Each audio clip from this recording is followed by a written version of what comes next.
반갑습니다. 1월 1일 토요일 큐티 스케치 시간입니다. 오늘 본문은 누가복음 1장 1절로 10절까지의 말씀입니다. 오늘 본문은 이렇게 시작합니다. 우리 중에 이루어진 사실에 대하여 처음부터 목격자와 말씀에 일꾼된 자들이 전하여 준 그대로 내력을 저술하려고 붓을 든 사람이 많은지라 그 모든 일을 근원부터 자세히 미루어 살핀 나도 데오빌로 각하에게 차례대로 써보내는 것이 좋은 줄 알았노니 이는 각하가 알고 있는 바를 더 확실하게 하려 함이로라. 오늘부터 이렇게 2022년 1월 한 달 동안 누가복음을 우리가 묵상하게 됩니다. 1월 또 2월까지 누가복음을 우리가 묵상하게 될 텐데요. 올 한 해도 성실하게 이 큐티하면서 묵상하면서 말씀이 또 주는 은혜를 누리며 사시기를 바랍니다. 새해 복 많이 받으십시오. 누가복음 이 내용을 우리가 보면 지금 누가가 데오빌로 각하, 정확하게 누군지 정확하게는 모르지만 어쨌든 이 본문에 나온 대로 데오빌로 각하에게 지금 써 보내고 있습니다. 왜 보내냐 하면은 지금 이 데오빌로 각하가 이 복음을 들었던 사람이라는 거죠. 그래서 알고 있던 바, 4절에 이는 각하가 알고 있던 바를 더 확실하게 하려고, 이미 알았고 들었던 그 내용을 확실하게 하려고 씁니다. 사실 처음부터 목격자와 말씀의 일꾼이 된 자들, 그들이 전해준 말씀이 많았다고 말합니다. 그것을 쓰려고 붓을 든 사람이 많았다는 거예요. 그러니까 그 모든 일이라는 것은 뭐냐면 이 땅에서 일어났던 일, 예수 그리스도에 대한 일, 그리고 예수님과 더불어 복음이 이 세상을 바꾸어 놓은 일, 지금 하나님의 교회가 확장되고 있는 이 일, 유대교였던 사람들이 그리스도교, 기독교로 개종하고 있는 이 일, 굉장히 세상은 큰 변화가 일어났어요. 예수님이 오셔서 죽으시고 부활하시고 승천하심으로 말미암아 세상이 정말 많이 바뀌었습니다. 소동도 일어나고 시끄럽기도 하고 하나님의 교회는 세워지고 이런 일들에 대해서 그리고 그 복음의 내용에 대해서 데오빌로 각하도 들었는데 더 확실하게 분명하게 당신이 알아야 되겠기에 내가 여러 자료들을 살피고 하면서 근원부터 자세히 미루어 살핀 나도 이것을 차례대로 잘 정리해서 논리적으로 순서를 잘 잡아서 써서 보내주는 것이, 그래서 그 복음을 더 확고히 믿게 되도록 하기 위하여 썼다는 겁니다. 물론 여기 나오는 더 확실하게 하려고 합니다. 4절에 더 확실하게 씁니다. 이것은 약간 비판자들로부터 변호하기 위해서, 그러니까 이 복음에 대해서, 예수에 대해서 막 비판하고 있는 사람들이 있단 말이죠.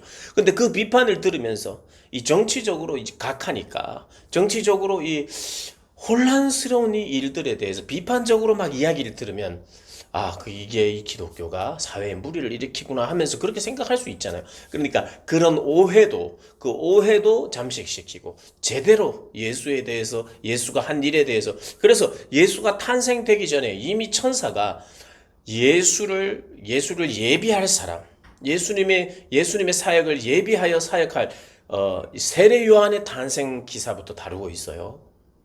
오늘 본문에 이제 잠깐 소개되는데요. 이렇게 예수님의 오심은 구약 때부터 예언되었을 뿐만 아니라 오시기 바로 직전에도 하나님의 천사들을 통해서 그런 탄생할 것에 대한 구약의 예언이 이루어질 것이라는 것에 대한 소식을 전했을 뿐만 아니라 예수님이 탄생하기 전에 6개월 전에 세례 요한의 탄생으로부터 그는 주의 길을 예비할 자로 보낸다는 거예요. 그런 일들이 이미 있었다. 예전에 예수님이 탄생하셨을 그 전부터 이미 이런 조짐과 이런 놀라운 일들이 있었다는 것부터 이야기하고 있습니다. 사람이 태어난다는 거 있죠. 여러분, 사람이 태어난다는 거, 이것은 그냥 내가 결혼을 했기 때문에 사람이 태어나고 그 결혼의 열매로, 사랑의 열매로 내 자녀를 잘 키우는 것, 뭐 이런 것, 이런 의미가 분명히 있어요. 그런데 오늘 누가복음의 두 사람의 탄생, 그 탄생은 누굽니까? 세례 요한의 탄생과 예수 그리스도의 탄생은 그냥 나에게 사랑하는 자녀들이 생겼다 이런 정도의 탄생이 아니라 그 탄생은 세상을 완전히 바꾸어 놓는 탄생이에요. 한 사람의 탄생으로 말미암아 세상이 변하는 탄생. 그래서 우리가요, 때로는 사람의 탄생, 사람이 탄생한다는 것을 그냥 그저 그렇게 그냥 쉽게 생각해서는 안 됩니다. 한 사람의 탄생은 그의 탄생으로 말미암아 세상으로부터 영향을 받기도 하지만 세상에 굉장한 영향을 주는 시대에 어떤 참 꼭 필요한 사람의 탄생, 그리고 저 사람은 정말 탄생하면 안 될 것 같은 사람의 탄생도 있잖아요. 한 사람의 탄생은 이 세상을 바꾸어 놓을 수 있는 탄생인 거예요. 그래서 우리가 사람을 잉태하고 사람이 태어난다는 것 안에는 물론 평범한 삶을 살아가는 사람도 많이 있습니다. 그러나 그 탄생이 하나님의 미리 계획된 계획 안에서, 그리고 그 계획을 통해서 세상을 바꾸는 일을 하시는 그런 하나님이시라는 것을 저희들이 기억해야 돼요. 그래서 우리 사이에서, 우리 부부 사이에서 나오는 그 자녀가 하나님의 계획 가운데에 이 세상에 영향을 주는, 아름다운 영향을 주는, 세상을 바꾸어 버리는 그런 탄생을 목적으로 하는 탄생들이 분명히 있고, 우리 자녀들을 통한 하나님의 계획이 있다는 것을 우리가 기억해야 돼요. 그래서 내가 자식이 있었으면 좋겠다. 그래서 그 자식을 예쁘게 잘 키웠으면 좋겠다. 아니면 무자식이 상팔자다, 뭐 이렇게 생각하는 것이 아니라 나의 어떤 소유물이고 나의 혹이고, 아니면 그를 통해서 내가 덕보는 이런 존재가 아니라 하나님이 세상에 보내셔서 이 세상에 정말 거룩한 영향력을 흘려보내는 한 존재로 하나님이 탄생을 사용하신다는 걸 기억하셔야 돼요. 한 사람의 탄생, 이미 태어난 사람들을 변화시키는 것도 중요하지만 하나님의 특별한 탄생들이, 그리고 그런 탄생되어야 할, 사실 사가랴는요, 나이 늙을 이 제사장이 나오잖아요. 제사장 사가랴와 엘리사벳은 굉장히 이 6절에 보면 이 두 사람이 하나님 앞에 정말 의인이고 주의 모든 계명과 규례대로 흠이 없었는데 잉태를 하지 못했어요. 그래서 그들은 계속 기도했습니다. 나이가 늙었음에도 불구하고 또 기도하고 기다렸어요.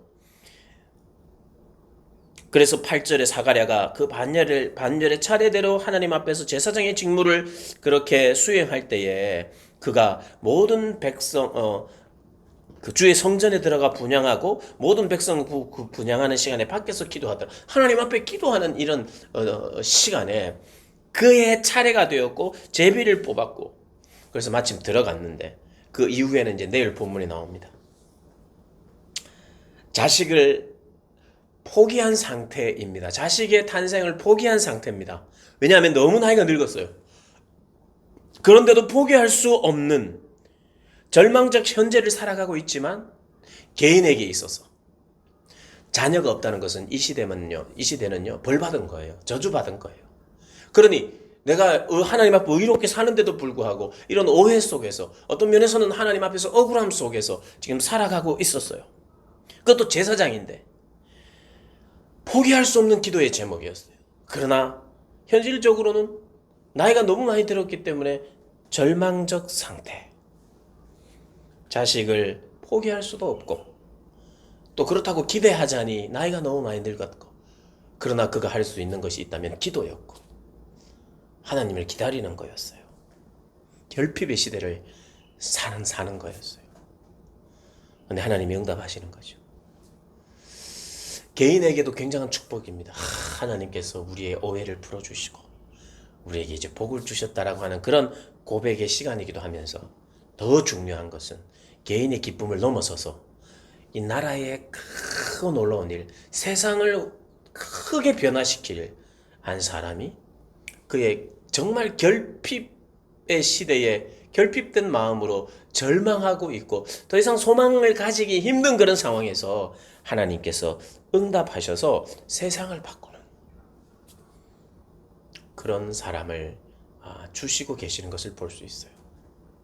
여러분, 우리가 그래서 오늘 본문에서는 출산, 잉태, 한 사람을 하나님이 보내심, 그게 비록 아이지만 우리의 태를 통해서, 여러분 뭐 저출산이기 때문에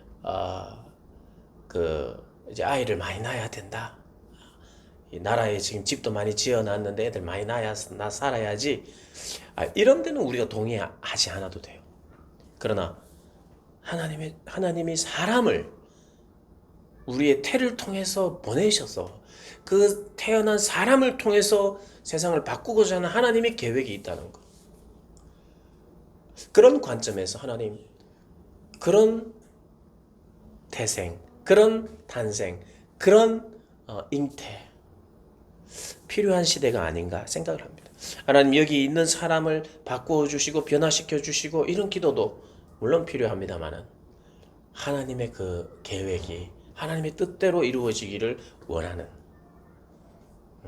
그래서 이런 소망을 한번 가져보는 거 귀하고 복된 소망 아닌가 생각해 봅니다. 새해에 어떤 영역에서든 하나님, 저의 환경과 저의 어떤 만남을 통해서, 저의 그 어떤 일을 통해서 하나님께서 세상을 바꾸는 그런 일들 해주시는 한 해 되게 해달라고 여러분 기도하시고 시작하는 새해 되시기를 주님의 이름으로 축복합니다.